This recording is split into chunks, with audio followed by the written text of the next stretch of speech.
यह कहानी एक स्त्री के जीवन की है जिसका नाम राधा है। राधा और उसके पति सुरेश की शादी को कई साल हो चुके थे, लेकिन उनके जीवन में एक चीज की कमी थी, औलाद। कई प्रयासों और डॉक्टरों से मिलने के बाद भी उन्हें संतान सुख नहीं मिल सका। एक दिन सुरेश एक छोटी सी बच्ची को घर लेकर आया और कहा, राधा, यह रीना है। इसके माता पिता एक हादसे में चल बसे हैं और इसके कोई और रिश्तेदार भी नहीं हैं। मैंने सोचा, क्यों न हम इसे अपना लें और इसकी परवरिश करें। राधा ने भी सहर्ष उस बच्ची को अपना लिया और उसे अपनी बेटी की तरह प्यार और देखभाल देने लगी। लेकिन रीना, जो पहले से ही अपने माता पिता को खो चुकी थी, ने कभी राधा को अपनी माँ की तरह नहीं माना। रीना हमेशा सुरेश के करीब रही और राधा को नफरत की नज़रों से देखती रही। रीना बड़ी होने लगी और दिन ब दिन और भी खूबसूरत होती गई। समय बीतता गया और एक रात जब राधा की अचानक आँख खुली तो उसने पाया कि सुरेश बिस्तर पर नहीं था। घबराहट में वह घर के बाहर आई और देखा कि सुरेश रीना के कमरे में था। उस पल राधा के दिल पर क्या गुजरी, यह शब्दों में बयां करना मुश्किल है। उसका विश्वास, उसका प्यार, सब कुछ एक ही क्षण में टूट गया। उसे महसूस हुआ कि सुरेश और रीना के बीच कुछ ऐसा चल रहा है जो नैतिकता की सभी सीमाओं को पार कर चुका है। राधा ने खुद को संभाला और सुरेश से इस बारे में बात करने का निर्णय लिया। उसने सुरेश को साफ साफ बताया कि वह इस तरह के संबंध को स्वीकार नहीं कर सकती और इस स्थिति का समाधान निकालने की बात की। आखिरकार सुरेश और राधा ने आपस में बात की और यह तय किया कि उन्हें अपनी जिंदगी में क्या करना है।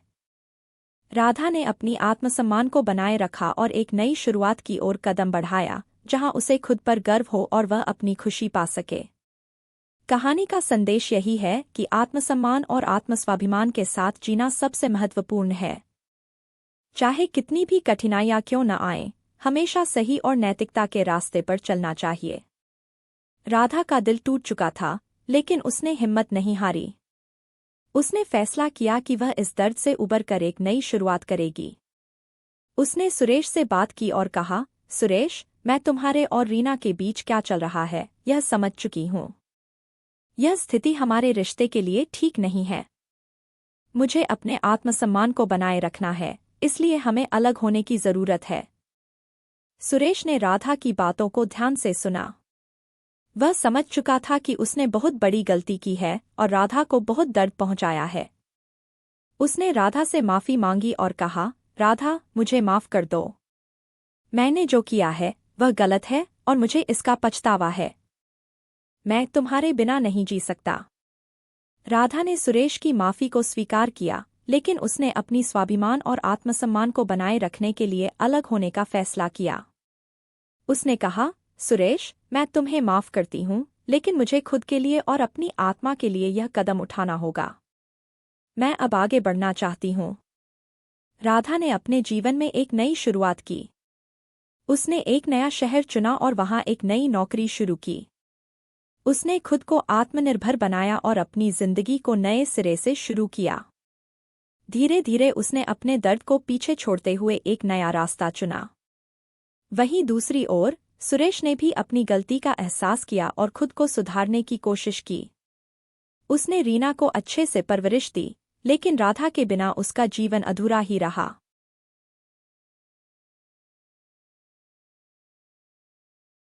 समय बीतता गया और राधा ने खुद को एक सशक्त और स्वतंत्र महिला के रूप में स्थापित कर लिया। उसने अपनी जिंदगी में आने वाली हर चुनौती का सामना हिम्मत और धैर्य के साथ किया। इस कहानी का यह संदेश है कि कठिनाइयों के बावजूद अगर हम अपने आत्मसम्मान और आत्मस्वाभिमान को बनाए रखते हैं और सही रास्ते पर चलते हैं, तो हम किसी भी मुश्किल को पार कर सकते हैं। राधा ने यह साबित कर दिखाया कि चाहे कैसी भी परिस्थितियां हों, सच्चाई और आत्मसम्मान से जीना ही सबसे बड़ी जीत है। राधा ने अपने जीवन की दिशा को बदलने का संकल्प लिया और अपने आत्मसम्मान के साथ एक नई शुरुआत की। उसने अपने आत्मबल और धैर्य के साथ जीवन को फिर से संवारने का निर्णय लिया। नई जगह पर आकर राधा ने एक छोटा सा फ्लैट किराए पर लिया और एक स्कूल में शिक्षक की नौकरी करने लगी। उसने बच्चों को पढ़ाना शुरू किया और अपने काम में डूब गई। बच्चों की मासूमियत और उनकी शिक्षा में राधा को नया उद्देश्य मिला। उसने हर दिन को एक नई चुनौती की तरह स्वीकार किया और अपने जीवन को नई रोशनी से भर दिया। समय के साथ राधा ने न केवल अपने काम में बल्कि अपने नए दोस्तों के बीच भी अपनी पहचान बनाई। उसकी सहेलियां उसकी कहानी सुनकर उसकी हिम्मत की सराहना करतीं और उससे प्रेरणा लेतीं। राधा ने एक महिला सहायता समूह भी शुरू किया, जहां वह अन्य महिलाओं को अपने अनुभवों के बारे में बताती और उन्हें आत्मनिर्भर बनने के लिए प्रोत्साहित करती। सुरेश, जो राधा के बिना अधूरा महसूस कर रहा था, ने भी अपने जीवन में परिवर्तन लाने का प्रयास किया। उसने अपने कर्मों का पश्चाताप किया और रीना को सही मार्गदर्शन देने का प्रयास किया। रीना भी बड़े होकर समझ गई कि उसने राधा के साथ कितना गलत किया था। उसने राधा को एक पत्र लिखा, जिसमें उसने अपने व्यवहार के लिए माफी मांगी और अपनी गलतियों का एहसास किया। राधा को रीना का पत्र मिला, उसने उसे पढ़ा और उसकी आंखों में आंसू आ गए। उसने रीना को माफ कर दिया और उसे अपने जीवन में नई शुरुआत करने का सुझाव दिया। राधा ने यह भी महसूस किया कि माफी और समझौता जीवन को बेहतर बनाने के लिए आवश्यक होते हैं। समय ने राधा को और भी मजबूत बना दिया। उसकी नई जिंदगी में उसकी खुद की पहचान और आत्मसम्मान सबसे महत्वपूर्ण बन गए। उसने सीखा कि कैसे अपनी तकलीफों से उबरकर एक नया जीवन शुरू करना है। उसने यह भी जाना कि जीवन में कठिनाइयां आती हैं, लेकिन उनसे सीखकर और आगे बढ़कर हम खुद को और मजबूत बना सकते हैं। राधा की कहानी हमें यह सिखाती है कि आत्मसम्मान, आत्मनिर्भरता और सच्चाई के साथ जीना ही वास्तविक सफलता है। कठिनाइयां हमारे जीवन का हिस्सा हैं, लेकिन उनसे उबरकर और अपने आत्मबल को बनाए रखते हुए हम अपने जीवन को नई दिशा दे सकते हैं। राधा ने अपनी जिंदगी को नए सिरे से जीना सीखा और एक मिसाल बन गई। राधा ने अपने नए जीवन में आत्मनिर्भरता और आत्मसम्मान की महत्वता को गहराई से समझ लिया था। उसके जीवन का हर दिन उसे मजबूत बनाता गया और उसकी नई पहचान ने उसे एक प्रेरणा स्रोत बना दिया। राधा का स्कूल का काम उसके दिल के करीब था। उसने बच्चों को न केवल शिक्षा दी बल्कि उन्हें जीवन के महत्वपूर्ण सबक भी सिखाए। उसके पढ़ाने का तरीका बच्चों के दिलों को छू जाता था। वह उन्हें आत्मसम्मान, अनुशासन और करुणा का महत्व समझाती। धीरे धीरे राधा का नाम पूरे स्कूल में फैल गया और वह अपने समुदाय की सबसे प्रिय शिक्षिका बन गई।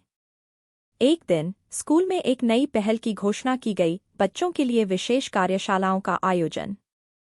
राधा ने इस मौके को भुनाने का निर्णय लिया और बच्चों के लिए एक आत्मनिर्भरता और नेतृत्व कार्यशाला का आयोजन किया। इस कार्यशाला का उद्देश्य बच्चों में आत्मविश्वास और नेतृत्व कौशल को विकसित करना था। कार्यशाला के दौरान राधा ने अपने जीवन के अनुभवों को साझा किया और बच्चों को सिखाया कि कैसे कठिनाइयों का सामना करते हुए भी अपने लक्ष्यों को प्राप्त किया जा सकता है। बच्चों ने उसकी कहानियों से प्रेरणा ली और उनमें नई ऊर्जा का संचार हुआ। राधा ने देखा कि बच्चे उसके सुझावों और मार्गदर्शन का पालन करने लगे और उनकी मानसिकता में सकारात्मक बदलाव आया। समय के साथ राधा ने एक पुस्तक लिखने का भी फैसला किया, जिसमें उसने अपनी यात्रा और संघर्षों का वर्णन किया। उसकी पुस्तक नई राह की ओर, आत्मसम्मान और संघर्ष की कहानी ने कई लोगों को प्रेरित किया। यह पुस्तक महिलाओं और बच्चों के बीच बहुत लोकप्रिय हुई और राधा को एक लेखक के रूप में भी पहचान मिली।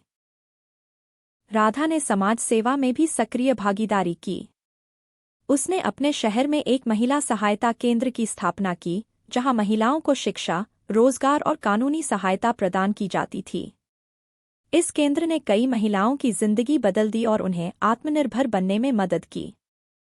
एक दिन राधा के जीवन में एक और महत्वपूर्ण मोड़ आया। उसे सुरेश का फोन आया। सुरेश ने बताया कि वह बहुत बीमार है और उसे राधा से मिलने की इच्छा है। राधा के मन में पुराने घाव फिर से ताजा हो गए, लेकिन उसने अपनी करुणा और समझदारी से काम लिया और सुरेश से मिलने का फैसला किया। जब राधा सुरेश से मिली, उसने देखा कि सुरेश की हालत बहुत खराब है। सुरेश ने राधा से माफी मांगी और अपनी गलतियों का एहसास किया। राधा ने उसे माफ कर दिया और कहा, सुरेश, मैं तुम्हें माफ करती हूँ। हम सभी इंसान हैं और गलतियां करना हमारी प्रकृति है। लेकिन हमें अपनी गलतियों से सीखना चाहिए और आगे बढ़ना चाहिए। सुरेश ने राधा की माफी के बाद अपने दिल का बोझ हल्का महसूस किया। राधा ने सुरेश की देखभाल की और उसके अंतिम दिनों में उसे शांति प्रदान की। सुरेश के जाने के बाद राधा ने अपनी जिंदगी में और भी ज्यादा मेहनत और लगन से काम किया। राधा की कहानी एक प्रेरणा है कि कैसे कठिनाइयों और दर्द के बावजूद आत्मसम्मान और आत्मनिर्भरता के साथ जीना सबसे महत्वपूर्ण है। उसने साबित कर दिया कि सच्ची सफलता वही है जो हम अपने आत्मबल और सच्चाई से प्राप्त करते हैं। उसकी यात्रा हमें यह सिखाती है कि हमें कभी हार नहीं माननी चाहिए और हमेशा सही रास्ते पर चलते रहना चाहिए। राधा के जीवन में सुरेश के जाने के बाद एक नया अध्याय शुरू हुआ। उसकी कहानी और अधिक लोगों तक पहुंची और उसने अपने कार्यों से समाज में एक महत्वपूर्ण स्थान बना लिया। राधा की प्रेरणादायक कहानी ने उसे एक राष्ट्रीय स्तर पर पहचान दिलाई और उसे कई मंचों पर बुलाया जाने लगा, जहां उसने अपने अनुभवों को साझा किया और महिलाओं और बच्चों को प्रेरित किया। राधा के महिला सहायता केंद्र ने कई महिलाओं की जिंदगी बदल दी। इस केंद्र ने न केवल शिक्षा और रोजगार के अवसर प्रदान किए बल्कि आत्मसम्मान और आत्मविश्वास के महत्व को भी सिखाया। महिलाओं को सशक्त बनाने के इस प्रयास में राधा को सरकार और कई गैर सरकारी संगठनों का भी समर्थन मिला। एक दिन राधा को एक प्रमुख टेलीविजन शो में बुलाया गया, जहां उसने अपनी कहानी सुनाई। शो के बाद उसे देश भर से पत्र और संदेश मिलने लगे। कई महिलाएं उसकी कहानी से प्रेरित होकर अपनी जिंदगी में बदलाव लाने का संकल्प लेने लगीं। राधा ने महसूस किया कि उसका संघर्ष और उसकी यात्रा अब केवल उसकी नहीं रह गई थी, बल्कि वह एक बड़े समाज के लिए प्रेरणा का स्रोत बन चुकी थी। राधा ने अपने महिला सहायता केंद्र को और विस्तार देने का निर्णय लिया। उसने नई शाखाएं खोली और अधिक से अधिक महिलाओं और बच्चों तक पहुंचने का प्रयास किया। उसने कई कार्यशालाएं आयोजित कीं, जहां महिलाओं को व्यावसायिक प्रशिक्षण दिया गया और उन्हें आत्मनिर्भर बनने के लिए प्रोत्साहित किया गया। राधा की प्रेरणा और मेहनत से कई महिलाएं आत्मनिर्भर बन गईं और अपनी पहचान बना ली। उन्होंने अपने छोटे छोटे व्यवसाय शुरू किए, कुछ ने शिक्षिका के रूप में काम करना शुरू किया और कुछ ने कला और हस्तशिल्प के क्षेत्र में अपनी पहचान बनाई। राधा का सपना था कि हर महिला अपनी पहचान बना सके और आत्मसम्मान के साथ जी सके। एक दिन राधा को अपने महिला सहायता केंद्र में एक पुरानी परिचित से मिलने का अवसर मिला। वह रीना थी, जो अब एक युवा और परिपक्व महिला बन चुकी थी। रीना ने राधा से माफी मांगी और कहा, माँ, मैंने अपनी गलती का एहसास कर लिया है। आप ही ने मुझे सिखाया है कि आत्मसम्मान और सच्चाई के साथ जीना सबसे महत्वपूर्ण है। मैंने अपनी पढ़ाई पूरी कर ली है और अब मैं आपकी तरह महिलाओं की मदद करना चाहती हूँ। क्या आप मुझे अपने साथ काम करने का मौका देंगी? राधा की आंखों में आंसू आ गए, लेकिन यह खुशी के आंसू थे।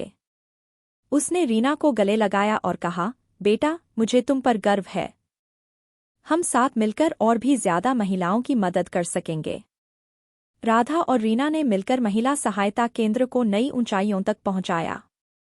उन्होंने महिलाओं के लिए नए कार्यक्रम और परियोजनाएं शुरू कीं, जिससे उन्हें आर्थिक और सामाजिक रूप से सशक्त बनने में मदद मिली। राधा की जीवन यात्रा ने यह साबित कर दिया कि कठिनाइयों और दर्द के बावजूद आत्मसम्मान, आत्मनिर्भरता और सच्चाई के साथ जीना ही सबसे महत्वपूर्ण है। मैंने अपनी पढ़ाई पूरी कर ली है और अब मैं आपकी तरह महिलाओं की मदद करना चाहती हूँ। क्या आप मुझे अपने साथ काम करने का मौका देंगी? राधा की आंखों में आंसू आ गए, लेकिन यह खुशी के आंसू थे। उसने रीना को गले लगाया और कहा, बेटा, मुझे तुम पर गर्व है। हम साथ मिलकर और भी ज्यादा महिलाओं की मदद कर सकेंगे।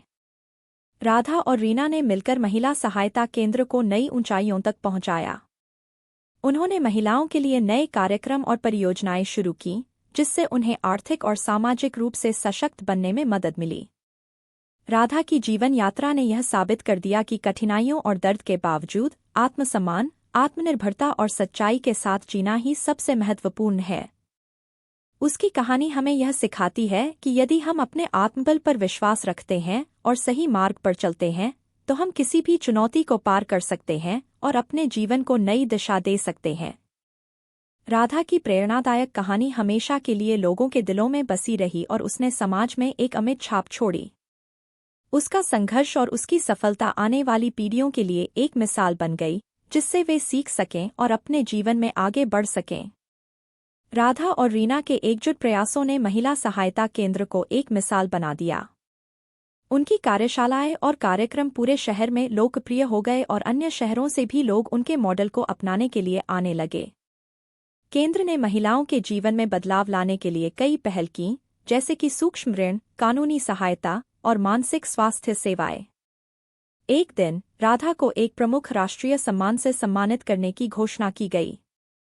यह सम्मान उन लोगों को दिया जाता था जिन्होंने समाज में उल्लेखनीय योगदान दिया हो।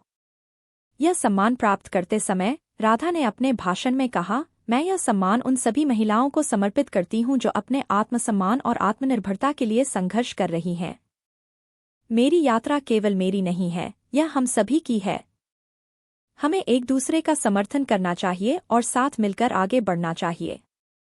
राधा का भाषण सुनकर वहां मौजूद लोग खड़े होकर तालियां बजाने लगे।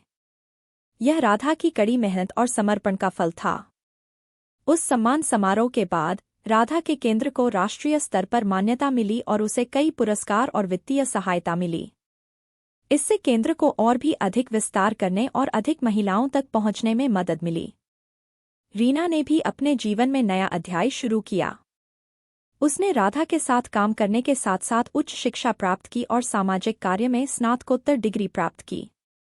वह अपने अनुभव और शिक्षा का उपयोग कर केंद्र की गतिविधियों में नए और प्रभावी तरीकों को लागू करने में जुट गई। रीना की निष्ठा और समर्पण ने केंद्र को और भी मजबूत बना दिया। राधा और रीना ने मिलकर कई बड़े परियोजनाएं शुरू कीं। उन्होंने महिलाओं के लिए उद्यमिता विकास कार्यक्रम शुरू किया, जिसमें महिलाओं को अपने छोटे व्यवसाय शुरू करने के लिए प्रशिक्षण और वित्तीय सहायता दी जाती थी। इस पहल से कई महिलाओं को आत्मनिर्भर बनने और अपनी आर्थिक स्थिति सुधारने में मदद मिली। एक दिन राधा को एक अंतर्राष्ट्रीय सम्मेलन में आमंत्रित किया गया, जहां उन्होंने अपनी यात्रा और संघर्षों के बारे में बताया। वहां विभिन्न देशों से आए प्रतिनिधियों ने उनकी कहानी से प्रेरणा ली और अपने अपने देशों में महिलाओं के सशक्तिकरण के लिए प्रयास करने का संकल्प लिया। राधा की कहानी अब केवल भारत में ही नहीं, बल्कि विश्व स्तर पर भी प्रेरणा का स्रोत बन गई थी। राधा की उम्र अब बढ़ रही थी, लेकिन उसका उत्साह और समर्पण कभी कम नहीं हुआ। उसने रीना को अपने उत्तराधिकारी के रूप में तैयार किया और धीरे धीरे अपनी जिम्मेदारियां उसे सौंप दीं। राधा ने अपना अधिकतर समय लेखन और सार्वजनिक बोलने में लगाना शुरू किया, जिससे वह अधिक से अधिक लोगों तक पहुंच सके और उन्हें प्रेरित कर सके। एक दिन राधा ने अपने जीवन की सबसे बड़ी उपलब्धि को महसूस किया। उसने देखा कि उसकी मेहनत और समर्पण ने न केवल उसकी अपनी जिंदगी को बदला, बल्कि हजारों महिलाओं की जिंदगी को भी संवारा। उसकी यात्रा ने यह साबित कर दिया कि कठिनाइयों और संघर्षों के बावजूद आत्मसम्मान और आत्मनिर्भरता से भरा जीवन ही सबसे महत्वपूर्ण है। राधा की कहानी हम सभी को यह सिखाती है कि जीवन में चाहे कितनी भी कठिनाइयां आएं, हमें अपने आत्मबल और आत्मसम्मान के साथ आगे बढ़ना चाहिए। उसकी यात्रा हमें यह प्रेरणा देती है कि सही मार्ग पर चलते हुए और दूसरों की मदद करते हुए हम अपने जीवन को सार्थक बना सकते हैं। राधा का नाम इतिहास के पन्नों में स्वर्ण अक्षरों में लिखा गया और वह हमेशा एक प्रेरणादायक व्यक्तित्व के रूप में याद की जाती रही। उसकी कहानी अनगिनत लोगों को प्रेरित करती रहेगी और यह साबित करती रहेगी कि सच्ची सफलता वही है जो आत्मसम्मान, आत्मनिर्भरता और सच्चाई से प्राप्त होती है।